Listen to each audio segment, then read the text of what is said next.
السلام علیکم ناظرین، آپ کا میزبان عبدالستار نیازی آپ کی خدمت میں حاضر ہے۔ اس ملک کو سیاسی قیادت ایسی میسر آ جاتی ہے کہ جو اس ملک کے ساتھ مخلص ہوتی ہے تو کچھ بعید نہیں کہ یہ 5 سال میں یہ ملک اپنے پیروں پر کھڑا ہو سکتا ہے۔ تقریباً 90 لاکھ کے قریب اوورسیز پاکستانی جو ہیں وہ بیرون ممالک میں مقیم ہیں، جو اپنے وطن کے ساتھ بے پناہ محبت کرتے ہیں۔ اگر اس ملک کو ایسی قیادت میسر آ جائے جس پہ لوگ اعتماد کر سکیں، جو لوگوں کے اعتماد کو ٹھیس نہ پہنچائے، تو کچھ بعید نہیں کہ تقریباً 50 لاکھ اوورسیز پاکستانی جو کہ رچ ہیں، جو کہ انتہائی پاورفل ہیں بیرون ممالک میں بھی، جن کے اپنے بزنس ہیں، جن کے وہاں پر مختلف تجارتی حوالوں سے ایک نام ہے، تو وہ کچھ بعید نہیں کہ وہ اس ملک کا قرضہ اتارنے کی صلاحیت رکھتے ہیں، وہ اس ملک کو اپنے پیروں پر کھڑا کرنے کی صلاحیت رکھتے ہیں۔ لیکن انہیں گارنٹی یہ چاہیے کہ اس ملک میں جو پیسہ آ رہا ہے وہ چوری نہیں ہوگا، اس پہ ڈاکہ نہیں ڈالا جائے گا۔ اوورسیز پاکستانیوں کی پیسہ نہ بھیجنے کی بنیادی وجہ یہی ہے کہ وہ یہ کہتے ہیں کہ ہمارا جو پیسہ ہوتا ہے اس پہ ڈاکے پڑتے ہیں، اس پہ چوریاں ہوتی ہیں، اور اس پیسے کو بیرون ممالک منتقل کر کے ہم یہاں سے پاکستان بھیجتے ہیں، اور وہ وہاں سے اسی پیسے کو چوری کر کے کرپشن کر کے بیرون ممالک اپنی جائیدادیں بناتے ہیں سیاستدان۔ تو ہمیں کیا ضرورت ہے کہ ہم اپنے ملک میں پیسہ بھیجیں؟ لیکن اگر اس ملک کو اچھی اور مخلص قیادت نصیب ہوتی ہے تو بقول ڈاکٹر طاہر القادری کے، انہوں نے تقریباً 8-10 سال پہلے کسی جگہ کوٹ کیا تھا کہ اگر اس ملک میں ایسی قیادت آ جاتی ہے جس پر لوگ ٹرسٹ کرتے ہیں، جس پر لوگ اعتماد کرتے ہیں، تو کچھ بعید نہیں کہ چند سالوں میں اس ملک کا جو اربوں ڈالر کا قرضہ ہے وہ اتر سکتا ہے، اور وہ اوورسیز پاکستانی اتاریں گے، لیکن انہیں اعتماد والا بندہ چاہیے۔ اب اوورسیز پاکستانی میں پی ٹی آئی کے سپورٹرز بھی ہیں، نون لیگ کے سپورٹرز بھی ہیں، اور اسی طرح پیپلز پارٹی کے سپورٹرز بھی ہیں، اسی طرح دیگر جماعتوں کے سپورٹرز بھی ہیں جو اوورسیز ہیں۔ اگر آپ کسی ایک پارٹی کا لیبل لگا کر آپ کہیں کہ پیسے بھیجیں، تو اوورسیز پاکستانیز میں بڑی تعداد جو ہے وہ نون لیگ کی سپورٹر ہے، پیپلز پارٹی کی سپورٹر ہے، پی ٹی آئی کی سپورٹر ہے۔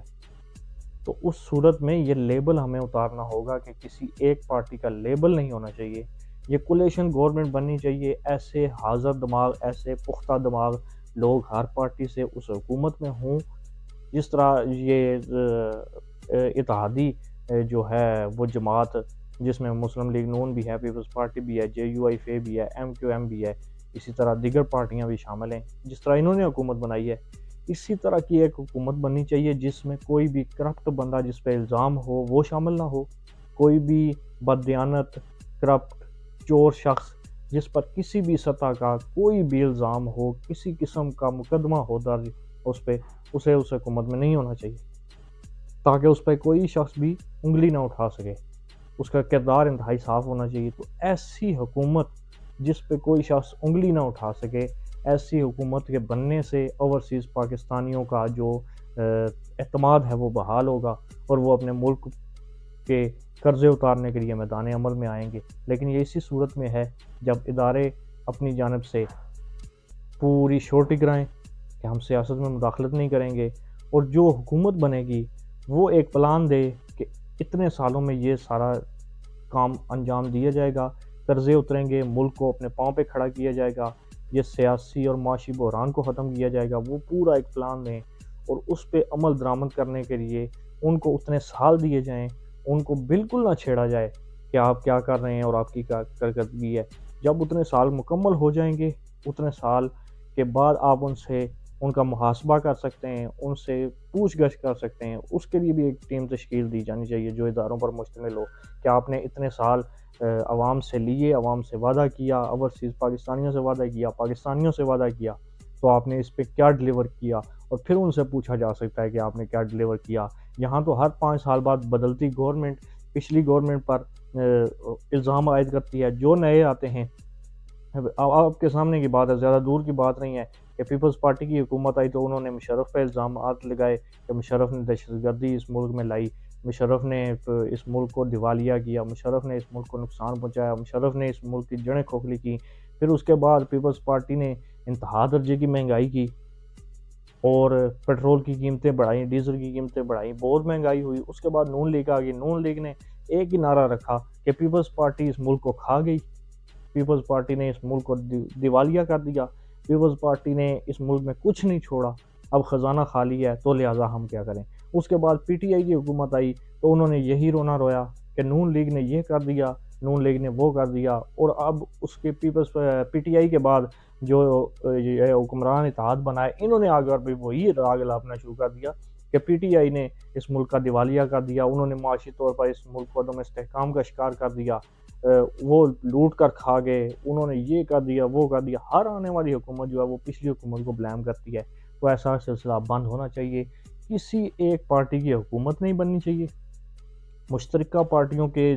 زندہ دل ذہن، زندہ ضمیر، باشعور لوگ اور پڑھے لکھے لوگ جو جن کے پاس ایسی ول ہو کہ وہ ڈیلیور کر سکتے ہیں، اور پاکستان میں ایسے لوگ موجود ہیں جو انتہائی ذہین فتین ہیں، جن کے پاس پورا پلان ہوگا اور جو بیٹھ کر 1 ماہ 2 ماہ میں پورا پلان تشکیل دے سکتے ہیں کہ اس ملک کو کیسے چلانا چاہیے۔ ایسے لوگ موجود ہیں، ان لوگوں پر مشتمل، وہ ان لوگوں کا چاہے کسی سیاسی پارٹی سے تعلق ہو یا نہ ہو، ایسے لوگوں کو بٹھا کر ان سے مشاورت کر کے ان کو حکومت کا حصہ بنا کر